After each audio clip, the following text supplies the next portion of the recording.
Machilipatnam to Vijayawada 70 కిలోమీటర్లు, Vijayawada to Guntur మరో 40 కిలోమీటర్లు, మొత్తం ఈ 110 కిలోమీటర్లు నేషనల్ హైవే రోడ్డు ఉంది. ఈ నేషనల్ హైవేకు కాస్త అటు ఇటుగా ఈ మొత్తం క్యాపిటల్ ఏరియా కింద డిక్లేర్ చేయండి. మచిలీపట్నం నుంచి ఎంఏ తీసుకోండి, విజయవాడ నుంచి విఐ తీసుకోండి, గుంటూరు నుంచి GUN తీసుకోండి. మావి గన్ అని పేరు పెట్టండి. మచిలీపట్నం, విజయవాడ, గుంటూరు, మావి గన్. అసలు ఏంటి మావి గన్? ఇన్ని రోజులు కాముగా ఉన్న జగన్ గారు సడన్ గా ఇప్పుడు దీన్ని ఎందుకు ప్రపోజ్ చేశారు? సో ఫస్ట్ పాయింట్ వచ్చేసి కాస్ట్ ఆర్గ్యుమెంట్.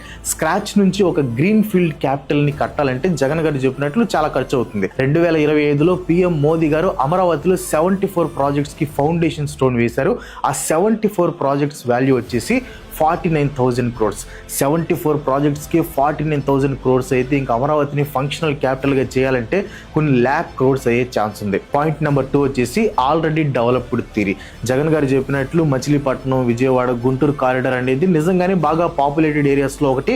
అండ్ ఈ మూడు కూడా ఏపీలో ఎకనామిక్ గా బాగా యాక్టివ్ గా ఉండే జోన్స్ అనమాట. అండ్ జగన్ గారు ప్రపోజ్ చేసినట్లు ఆల్రెడీ డెవలప్ అయిన ఇన్ఫ్రాస్ట్రక్చర్ లో క్యాపిటల్స్ ని కట్టడం కొత్త ఐడియా ఏం కాదు. ఢిల్లీ NCR మోడల్ కూడా ఇదే ఐడియాతో డెవలప్ చేశారు అనమాట. అండ్ పాయింట్ నెంబర్ 3 వచ్చేసి రీజనల్ ఇన్ఈక్వాలిటీ.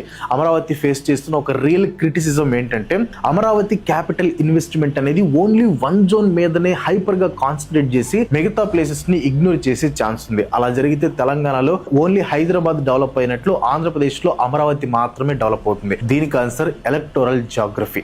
మావిగన్ కారిడార్ అంటే మచిలీపట్నం, విజయవాడ, గుంటూరు ఈ ప్లేసెస్ అన్ని కృష్ణా అండ్ గుంటూరు డిస్ట్రిక్ట్స్ కిందకు వస్తాయి. కరెక్ట్ గా ఇక్కడే క్యాపిటల్ కోసం ల్యాండ్స్ ఇచ్చిన ఫార్మర్స్ ఉన్నారు. అమరావతిని జగన్ గారు అపోజ్ చేసినప్పుడు ఆ ఫార్మర్స్ అందరూ తమను మోసం చేశారని ఫీల్ అయ్యారు. ఇప్పుడు జగన్ గారి ప్రైమరీ మోటివ్ ఏంటంటే ఆ డ్యామేజ్ ని తగ్గించడం. అంటే నేను మీ రీజన్ కి ఎగనెస్ట్ కాదు, ఓన్లీ కరప్షన్ కి మాత్రమే ఎగనెస్ట్ అని ఆ డిస్ట్రిక్ట్ వాటర్స్ కి సిగ్నల్ ఇవ్వాలి అనుకుంటున్నారు. మచిలీపట్నం, విజయవాడ, గుంటూరు బెల్ట్ ని ఒక ఎకనామిక్ గ్రోత్ కారిడార్ గా చూస్తే మాత్రం అది కన్ఫామ్ గా డెవలప్ అయ్యే ఛాన్స్ ఉంది. విజయవాడకి ఉన్న కనెక్టివిటీ, గుంటూరులోని అగ్రికల్చర్ ట్రేడ్, మచిలీపట్నంలో ఉన్న పోర్ట్ ఇన్ఫ్రాస్ట్రక్చర్ ఇవన్నీ కలిస్తే ఒక సెడ్జ్ క్లస్టర్ గా డిజైన్ చేయొచ్చు. ఇది ఢిల్లీ, ముంబై ఇండస్ట్రియల్ కారిడార్ లేదా చెన్నై, బెంగళూరు ఇండస్ట్రియల్ కారిడార్ లాంటి ఒక గ్రేట్ కాన్సెప్ట్ అవుతుంది.